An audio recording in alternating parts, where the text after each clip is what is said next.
What's going on, guys? This is Big Black bringing you another Madden 25 tip.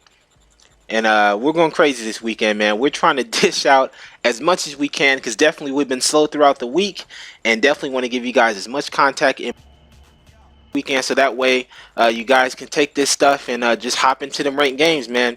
So I've been going buck wild in this New Orleans playbook, and it's it's good, man. If you want to check out some new playbooks, I recommend New Orleans, man. They got some good running plays.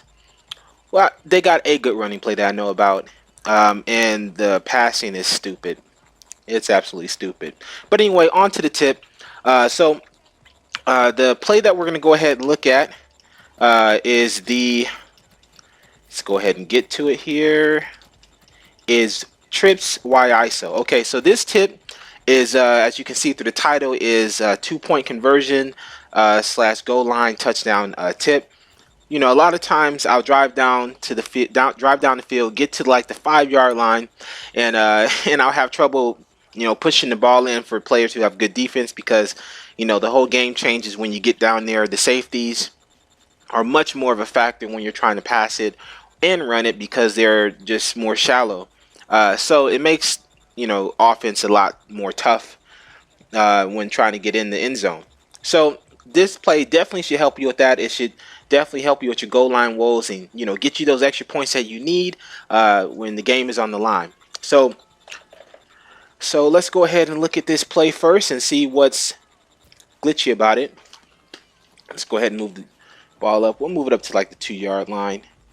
This is the area that I have problem with, within this 5-yard area, so we'll get it up to a 2-yard line right here.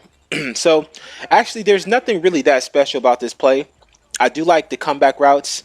They are pretty okay, and that wheel route gets open with some things. Especially I think this is nickel. So that wheel route should be open because the linebacker there is manned up on him. So what usually happens is I don't think the linebacker even gets involved. I think the safety comes up and you'll just do a quick pass. He'll get hit immediately, so he'll sometimes, drop the ball. But, with a good player like DeMarco Murray, we'll high truck and I'll catch it, and right before he comes, I'll just truck him and get into the end zone. So let's take a look at that. So, yeah. Okay, so actually there, the linebacker gives you a better chance of actually getting into the end zone. Let's try it again. I like doing things twice so you guys can see that it works. So that's an option there, especially against man coverage. If it's zone, of course, it's not going to be as effective anymore. But against man coverage, that wheel route is definitely should be a quick, a good read for you guys, to get into the end zone. All right. So another thing is this B route. Okay, this B route on the drag is stupid. Okay, so when I put him in the drag, the defender doesn't defend him. It doesn't block him at all. So he just gets wide open, and I'll show you that right now. So you can see Jason Witten gets wide open. This is something special or something different because I'll go ahead and pick another play. All right, so Jason Witten goes out there, and you can see on the regular drag, Jason Witten's, being guarded, and I don't know how he. So that's kind of why I looked into this play, because of that. That drag is something fierce. So quick pass there. Only thing you have to look out is for the user, and that's pretty much that. Okay. And then also dragging A is an option too. Against this nickel formation, it's not really that. But who runs nickel at the goal line? I don't really know. I just picked this play to give it a good look for the pass. But actually, for this play, if someone did pick nickel and you wanted to pass it to A on the drag, it probably is not going to be a good option because he defends that kind of well. So we'll look at that. So, okay, I still got it. But when I was practicing it, the defender was kind of jumping in front of me and giving me some issues. So kind of that was happening. But it looks like it's still an option there. So anyway, you're not going to run against nickel in the goal line. That A route on the drag is money too. So putting him on the drag, definitely want to do that. In cases, I'll put him in a in route to the back of the end zone. and that's money too. All right, so that's kind of why I like it, because I like his positioning where he is right there on the side, putting him on the in route and then passing to the back in the end zone.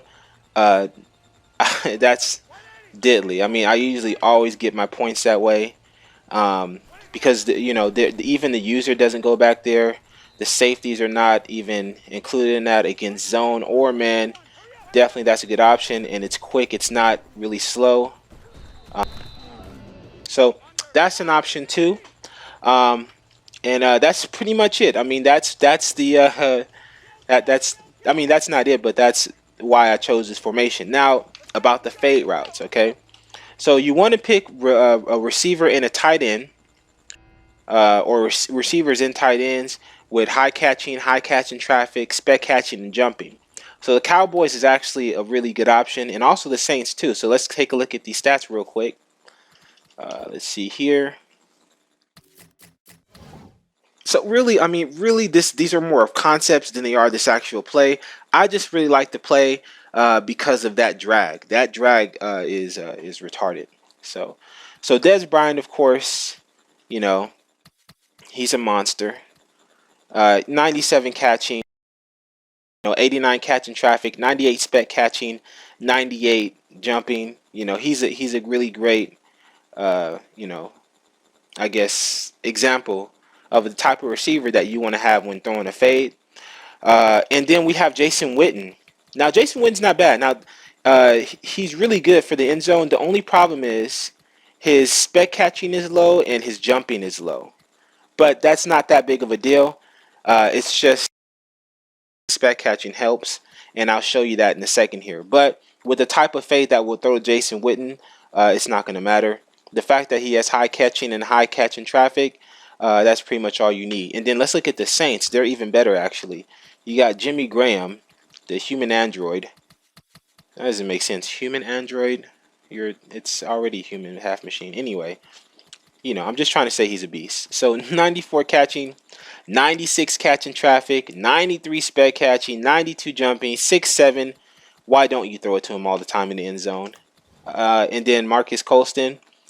This dude is really good in the end zone. Probably, in some ways I like him better than Calvin Johnson.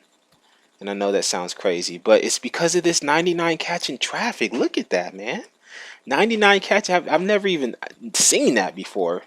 99 catching traffic, 96 catching, 91 spec catching, 92 jumping. Dang, and he has 99 beat press. Come on, man.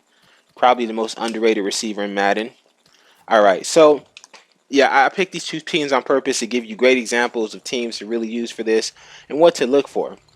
So let's go ahead and look for the fade. Let's look at the fade route to Jason Witten first. So what I'm going to do with Jason Witten, as soon as you see the stutter step, same thing as last year if you're already familiar with this.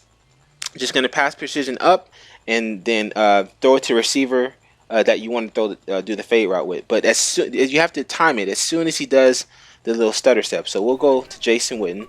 Stutter step, throw it. It's blocked. Okay, let's try it again. That's not good. Let's not look crazy now. Let's not look like a fool. Come on. Come on, JC Jace. Okay, obviously that safety's in the way. That's fine. We'll go ahead and go over to the left side. And that happens. And that may happen sometimes. I'm not going to go ahead and push the issue. I might get it if I pass precision down. Let me try that. To the outside. Okay. So, small adjustment. And that's usually what happens. Pass precision up, you're passing it in the direction where the safety can make a play. Pass precision it down, safety can make a play on it, and it's just all Jason Witten. So, you have to pay attention to that. So, actually, for this play, I like Des Bryant in not as the #1 receiver there. So I'm gonna go ahead and switch his position, and I'll show you why. You definitely can still throw the fade where Dez is, but it seems more consistent at this other place. So I want Dez right here, and then we'll put Terrence Williams right there. Okay, and we'll pick. Let's pick nickel again, whatever. Okay. So I like Dez right there in that slot position. And then we're going to pass position down to Dez as well, okay? So stutter step, down, money, okay? In fact, if you can, I would kind of step up in the pocket because you'll get a better pass. I didn't do it just then, but I'm going to do it right now. Step up in the pocket, boom, catch, okay? And, you know, he's covered. It looks like he should drop the ball, but because of the high catch and traffic and spec catching, these guys hold on to the ball. And you can do the same thing with Terrence Williams, but it's just, I don't know, it doesn't seem like the same animation out there. And see, it's just not, you know, it gets defended a lot better. So I'll go ahead and put him in an in route there. I mean, those in routes are real good. You just won't have time for it. I don't know. I'd do something else with him. You can think of something or a drag, and then maybe just keep, you know, Dez on the fade. You know, that might be ideal. Something like that.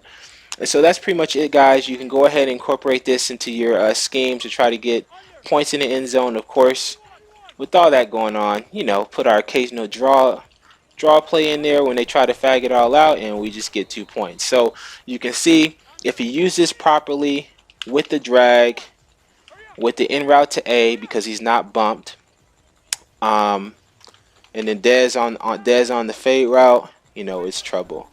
You know, especially that's my favorite right there. So, all right, guys, hope this tip was helpful. If it was, remember to drop a like, comment, and subscribe for more videos like this to help you get better at Madden. Another reminder, I'm just saying this in all my videos, on October the 12th, I am hosting a Madden 2025 Madden 25 tournament for your chance to win $100. All you got to do is subscribe to this channel if you're not already, and go to my website, maddenlegend.com. I'm going to put the link in the description, and register. Register for the tournament. It's free entry. You know, you're going to play Madden on Saturday anyway. Why not play Madden in a tournament for a chance to win $100 and compete? You know, and compete. That's kind of the main thing why I want to do this too, because, you know, it's really fun. A lot of good Madden players get together, compete. It's a week before the tournament in Atlanta. I believe there's a tournament in Atlanta a week later. At least that's the word that I heard. And, you know, this is really a great chance for you guys to, you know, test your might, the way Mortal Kombat would say. All right, then. Until next time, be easy, and I'll catch y'all later.